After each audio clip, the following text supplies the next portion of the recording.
Hello ladies and gentlemen, welcome back to another episode of My Player Career Mode. I hope you're having a fantastic day. Today's episode is going to feature the quarterfinals of Preston, first up as a post-com, and then we'll jump back to live for the games in the Premier League, which things are going very well in the Prem, as you guys know. But recently, performances have not been that great. Even though we're winning games, they have been a bit stalemate and us getting that lucky goal, not too long to go to the end of the game. So hopefully today things will turn around. But first up was the quarterfinal of the Carabao Cup against Preston. And I know I've said in the past that I'm not bothered about this competition.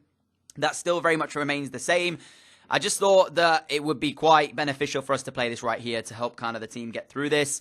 Maybe, you never know, looking at a semi-final in the next round. So I thought for the kind of like confidence boost and maybe getting back into the swing of things, this would be actually helpful for us to play, because the likelihood is we should get chances during this game and then finish those chances off. So Preston's tough job began with them going 1-0 down after 13 minutes. But when you've got two sides of this caliber going against each other, it is very difficult sometimes to defend, especially when you can move the ball around at pace. It was a nice Arsenal move, crisp attacking play to set through Asano, who finished off brilliantly. And you'll see as well, it was pretty much 1-2 touch passing along the way here. So, yeah, it's difficult from Preston's part to keep up with that. But to their credit, they tried to give us the best game they possibly could, apart from the fact things got even harder for them after 35 minutes when this happened, a straight red. Now, I've got to be honest, I didn't feel that this was a straight red. Tomovic gets sent off by the referee. Yes, he is somewhat the last man, but at the same time, there's still a lot of work for Asano to do from here. So it's not a clear-cut, clear chance, And I don't think the challenge itself really warranted a red card. It wasn't out of control. He didn't have stood showing or anything. It was just a genuine attempt to try and win the ball, at the same time try and take the man out as well to stop us breaking. So I thought the red was very harsh there on the Preston players and the Preston team. We get the free kick. I tried to send one goalwards.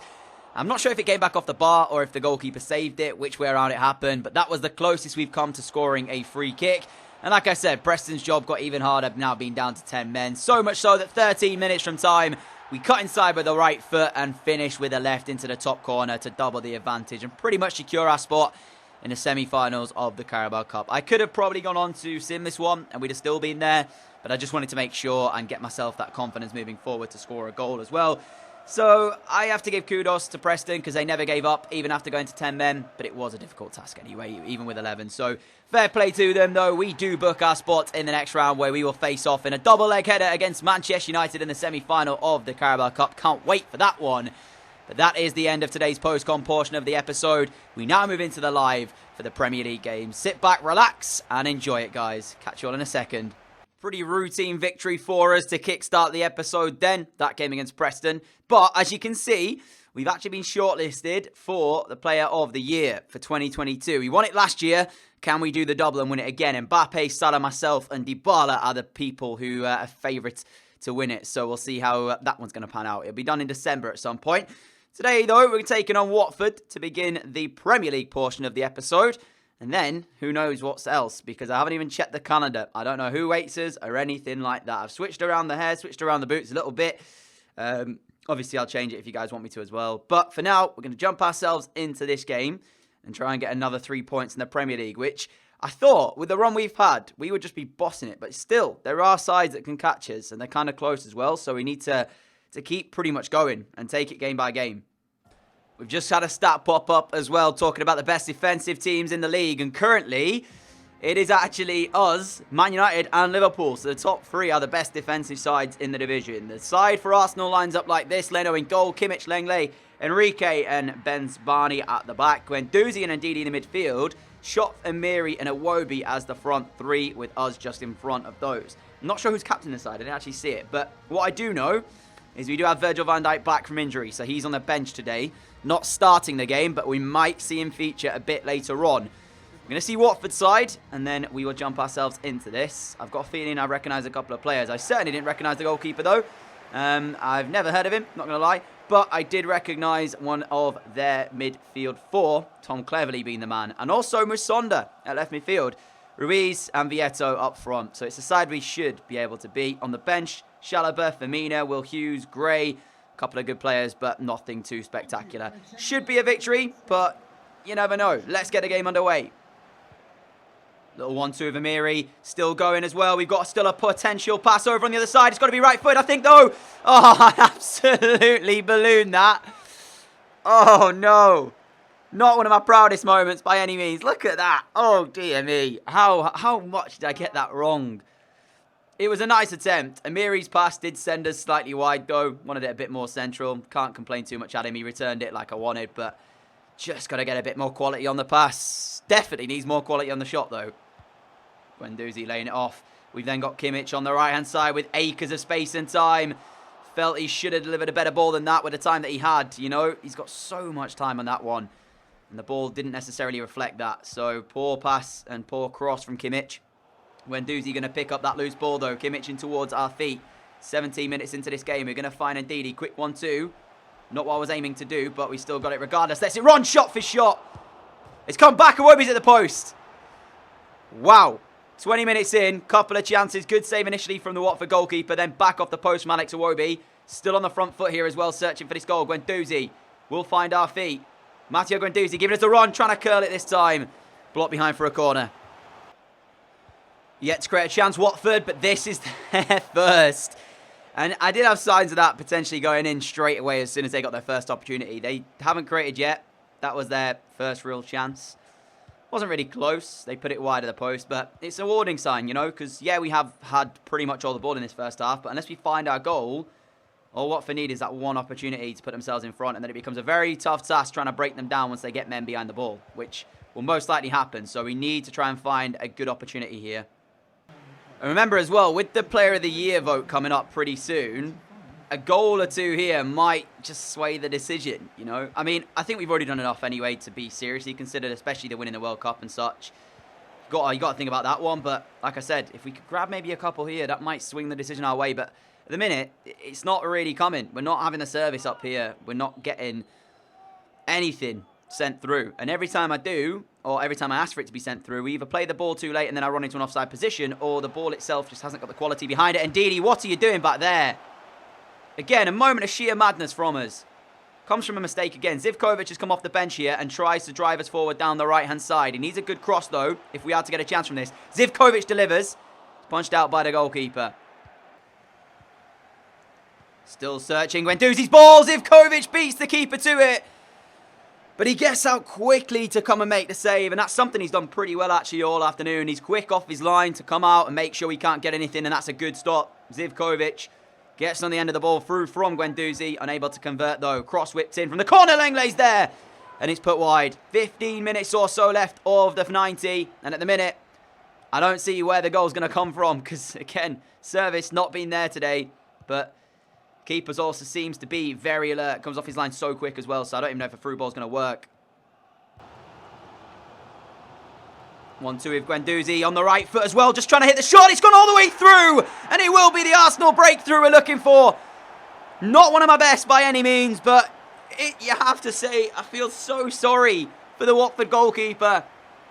1-2 with Guendouzi. I didn't want to return it simply because of the fact that it wasn't really on in the aspect of trying to beat the player. You can see there's the 1-2. Sent me a little bit. I had to still work very hard. The cutback really wasn't on too much.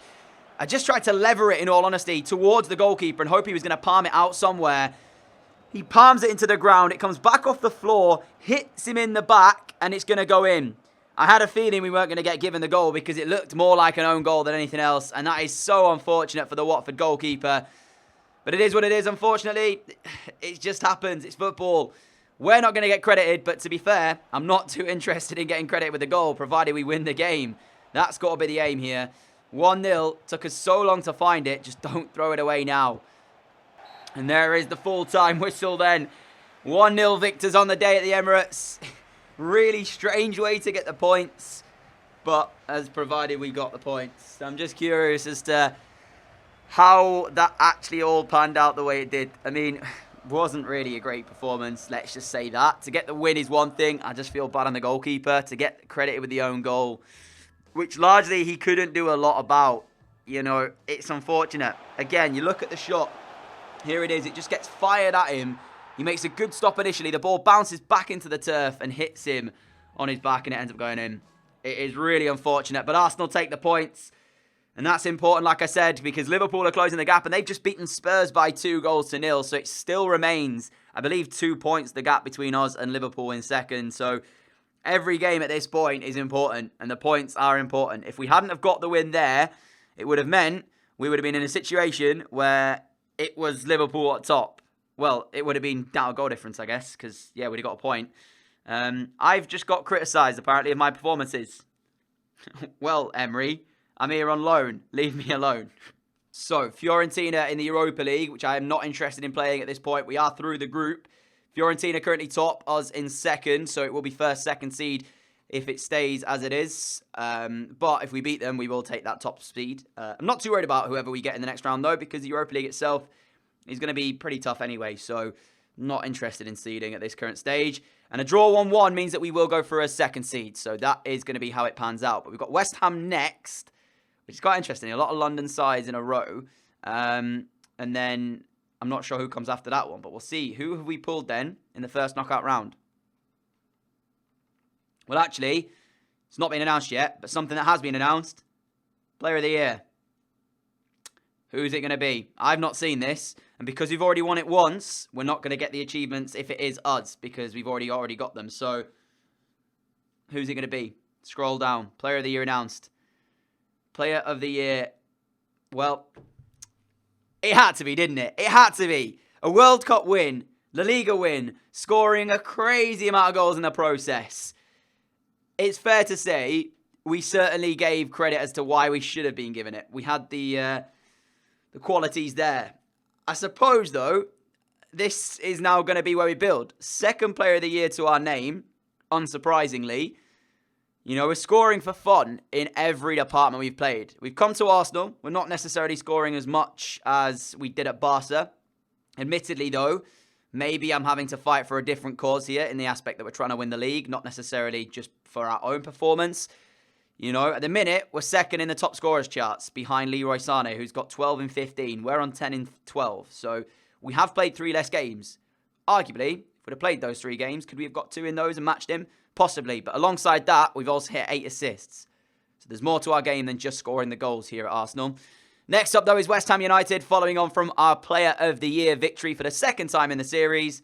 And you guys know that's going to be the title, right? Because, yeah, Player of the Year. Big accomplishment. So, you got to use it where it's there. But we're going to jump into game now. West Ham United, London Stadium, similar situation, needing the points. Liverpool closing it. The side doesn't look as great. You'll check it out in a minute. But let's do this. So this is the West Ham lineup then. You can see it. Declan Rice in at centre-back. Scored recently against Arsenal in the Premier League in terms of real-life football, of course. Torreira as well against his former club. Going to line up for the Hammers. For us, though, you saw it very briefly, but it is an interesting side that Emery's gone with here. Got Asano on the left wing, which I'm not too sure about. Leno starts in goal, keeping his place as the number 1. Kimmich, Lenglet, Bielik, and Bramall at the back. So 2 interesting choices there on the left-hand side of that defence. Elneny and Ndidi in the midfield. Shot Fornals and Asano. And then, of course, us up top. So a few interesting inclusions, but we're going to see if it's paid off for Emery as we jump ourselves into the second live game, the third game of the episode. West Ham United live from the London Stadium, needing the victory. That football was brilliant. And a chance! Are you joking? We've hit the crossbar. Oh, no. I think the defender jumping up just before us may have put us off slightly because I expected him to win the header. So at that point, when I got the volley opportunity, I was thinking he's already won the header. It's not going to come. But then as soon as he missed it, I had to react quick and try and get the shot away, which we did. Too much power behind it, though, and it goes onto the top of the crossbar and bounces out towards us, and we don't put the rebound in. So big chance there wasted. That's probably the best one we've had this half as well. Antonio trying to deliver across. Got to admit, these games we're having today are really lacking quality. What an effort. Second half's got underway and Shotford just smashed one at goal, which was actually going in, to his credit. For a second, I didn't expect it to even do anything. And it's actually been brilliantly stopped by Matty Ryan. Look at that. That was going top corner. What a save from Matty Ryan. Second half's got underway. No shots yet for West Ham United. That's got to change for them. But for us, we need to find some quality because, yeah, we're lacking it seriously today. Elneny, Bielik. So it's got to start now. Asano's ball through. Found us brilliantly. Can we get the chance though? Ooh. That was an interesting challenge in your own box. Diop alongside as we've got inside of Diop, trying to get the shot away, and we've been able to do it. West Ham United 0, Arsenal 1, and it comes from a phenomenal finish into that top corner. The one and only time today I've been able to get a yard away from Mr. Diop, who so far has been brilliant for West Ham United, but the one time he's beaten, we find the finish, and it's so close to being blocked as well. There's the slide in. I think it's from Lucas Torreira, who's trying to make the block for them, but unable to do it. And we find the top corner. It's taken a little bit of quality. Finally, we found the breakthrough. There was a change just before this as well for Emery, who's trying to change it up and make something happen. Fornals had come off and Amiri had come on. It's up until that point, we lacked a lot. Arnautovic's ball through. West Ham United needing to find a chance now, which they're going to try and do through Jordan Hugo, but unfortunately, his cross has not been found. Defensively, we've looked okay today, so I'm pretty sound with that. Just need to get another one potentially to try and make sure we don't drop this game. And that's a poor pass from Schopf again. Today, he's done that so often. Virgil van Dijk has now been released onto the field of play as well for the first time in quite a while. Good to see him back from his injury. And it's going to be good for us defensively getting him back too. Virgil van Dijk on the ball now. Lays it in. Amiri on the inside. Finds Ndidi. Ndidi in towards us. You guys knew what was coming, but we couldn't find the finish. Last minute of the game. And it's interesting that, you know, last game, we only won 1-0 against Watford. Scrappy 1-0. This game, another scrappy potential 1-0 in the making. And finally, I'm getting a lot of these recently. Not even just in this series, but in other ones as well. Scrappy 1-0s. Not sure why it is, but there is the full-time whistle. The result has now been locked in. It's another win for Arsenal. It's a 3 points. But we're going to start needing a better performance. You know, Liverpool are pretty much matching us in every regard. So the one time we do end up slipping up, I think they'll probably leapfrog us, you know? So we need to start finding performances better than just 1-0 scrappy wins. Nevertheless, as I've said that, they seem to have dropped some points. Did they draw their game?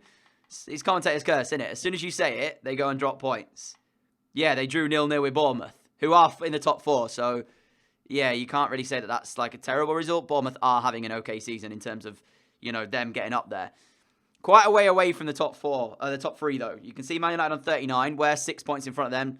Liverpool 2 points in front. 4 points ahead of Liverpool we are. So, it's kind of strange to see that. Nevertheless, 15 wins on the bounce in the league for Arsenal. Should have been 16, obviously, with the glitch earlier on. But we'll take that as it comes. Things are going well.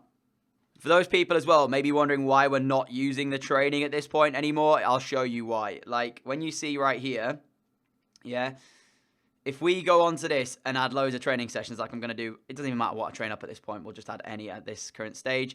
So defending. They go up so slowly that largely there's not much point in me actually even wasting time putting our guy into the training system because the stats just won't increase. Like, look, as soon as we do this, we're going to sim through. You can see how little it increased by. So there's not too much of a point, really. And the other side of it as well, sometimes the training system bugs out. So when you do actually go up an overall, it doesn't actually count it. So we could be there all day training it up, get into that 90 rate stage. It'll say we've gone to 90, but then we'll still be at 89. So that's the only reason I'm not really using it. Draw has now been made for the Europa League as well. So we'll get to see who we have pulled. Looks like Anderlecht from the message that's above us there. So, yeah, it looks like we will be facing off against them. Some interesting ties in there, though. We have been drawn against Anderlecht. West Brom will face off against Leipzig. That's a tough one, that. Benfica Lazio, another tough one. So, Anderlecht must have won their group for us to be against them because we finished in second. Not too worried about that. We'll see when that one's going to be played and such in a few moments. Southampton at home up now. And I've actually not seen that Southampton kit before. It kind of looks cool, to be fair. Quite like it. Right then, let's go into game. Look for another win to add to our collection. But the weird thing is, like I said, in terms of performances, not really clinical. Not really smashing any of the games, are we? So maybe this will come here. We will find out in a minute. I mean, yeah. Southampton's lineup then for today's game is Angus Gunn in goal. William, Rojo, Franco and Mendy at the back. In the midfield, Redmond, Kor, Reed and Berenguer. And then, of course, the front two, Kasper Dolberg and Carrillo. So, not a bad side by all accounts. They've got some good players in there. Højbjerg on the bench. Morelos on the bench as well. I think that's the one from Rangers. So, he's probably 79, 80 rated at this point. good substitutions to have. But we are underway here for this game, looking for a much better performance than what we have been seeing, even though we are winning games. Just want to see us dominate a bit more. You know, largely create chances from the offset. Asano and myself playing a quick 1-2 a few times, as we already looked to create after 2 minutes. Asano crosses deep. Shot is always going to lose that, but at least we're showing intent. Bramall, inside he goes. He finds the pass as well. We get the shot away. It was a quick reaction from Gunn in order to make the save. And we managed to create our first real chance of the game. Came from the left-hand side from Ken Bramall and from the full-back position. Up a long way, though. We're stealing that one back as well. I just couldn't quite get the connection on the shot I was hoping for. Still, though, had a lot of venom behind it. Required Gunn's attention, and he made it too. Shot now on the overlap, looking for the cross. Going to go through to the Southampton keeper, who chooses to punch. I was not expecting to see the punch. I thought he'd catch that. Indeed, he giving the ball away. Fornals. Too many touches on the ball. Come on, boys. Fornals is shot. And like I said, there's going to come a point where we can't rely on a scrappy, lucky 1-0 win. There's going to come a point where we have to actually play well and not rely on us scoring a late goal to win the game, you know. And that has to start coming. Asano, El-Neni. Asano, El-Neni. Too much playing. Way overplayed it. You know, what is that one touch passing back to each other? Didn't need it. Ndidi's ball, centres wide. I'm not in a position where I can get a shot away at all, so it's about keeping the ball. But whenever I can't get it away, that's a nice play, and Gunn comes out to stop Iwobi again. Angus Gunn with another brilliant save. 2 chances to put the ball in the back of the net. Gunn stepped up on both occasions and kept Southampton in the game. It's going to have to be a scrappy, lucky 1-0 win if we want anything out of this now. Well, shocking performance. Shocking, shocking, shocking. El-Neni lays it off. Iwobi need to make that run. Didn't really make it, but we somehow still found him with the ball. Look at that. Ran straight into the Southampton defender, gives the ball away. Any pressure we could have built has now gone. Too many mistakes made today that we don't deserve to win the game. Putting it plain and simply. If we get the goal, it's so undeserved. Amiri, Zaza. Zaza lays it in. We're going to try and keep hold of the ball well if we can. There is the touch out wide to Iwobi. Iwobi tries to dink it back in. El Yunusi gets something on it, which puts me off. I couldn't actually catch the strike right. Come on, put a tackle in. The ball's there to be won, and we're just watching them play it around. Put a tackle in. Indeed, he finally does, but it's somehow come off. Well, it's going to be a throw-in than anything else. We need to get the ball up the field of play quickly because we're running out of time here, boys. No time to be messing about. I tried to lay it off back to Iwobi, but for some reason, it's gone all the way back. Such a sour note to end today's video off with. Wow, horrific performance. I don't know what it is at the minute. And it's like I don't want to sound like we're being too harsh, because, okay, yeah, we're winning games, you know. That's our first draw of the season. It's not like we're in a really bad place. We're top of the league. But the question remains is, if we weren't to get these goals where we, you know, earlier on against West Ham, when we smashed it to the keeper who scores the own goal, then we get one lucky one in the last game where we managed to cut inside for the first time. I mean, not against West Ham, that lucky goal. That was against Watford. And then against West Ham, when we cut inside for the first time and curl one into the top corner. You know, 2 back-to-back 1-0 wins, mixed in with the 0-0 against Southampton and the game against Preston earlier. We're not conceding goals, but going forward, it's like we're having to work so hard to craft a chance. Do you know what I mean? It's so difficult to find the opportunity. And it's got to improve, especially when we've got the semi-finals of the Carabao Cup coming against Man United up soon. Luckily, the run into our league is fairly kind of winnable still. You know, we've only got City and United to come later on down the line in the 12th and 19th of Feb, mixed in with the Anderlecht games. A lot of the games that we've got coming up are winnable games. So we're going to have to make sure we start picking up these performances and start picking up more commanding victories, really. That's the word I'm trying to use. Liverpool scoring goals for fun. Our only bonus is that we haven't conceded. So 35 goals for Liverpool. They have actually got a better goal difference than us at this current stage. So if they were to claw these points gap back, we would actually be behind them on goal difference. So, going to need to find a better performance, certainly next episode. But for now, guys, that is going to be the end of today's. Thank you all for watching this one. If you did enjoy it, a like would be greatly appreciated. I'm not sure about the videos today, as it is my coaching day. So I'm not sure how the video is going to look today. But you'll definitely get this one out at 4 p.m. necessarily. We might have one, may not have one later on today at 6. We will see in due course. But until then, guys, thank you all for watching this episode. If you did enjoy it, a like would be greatly appreciated. As always, massive thank you for all the support on these videos. Really appreciate it. If you aren't around here and like what you see, the subscribe button is down below. Click that and follow me on the channel. And until the next one, have a great day, have a great week, and I'll see you all again next time. Adios.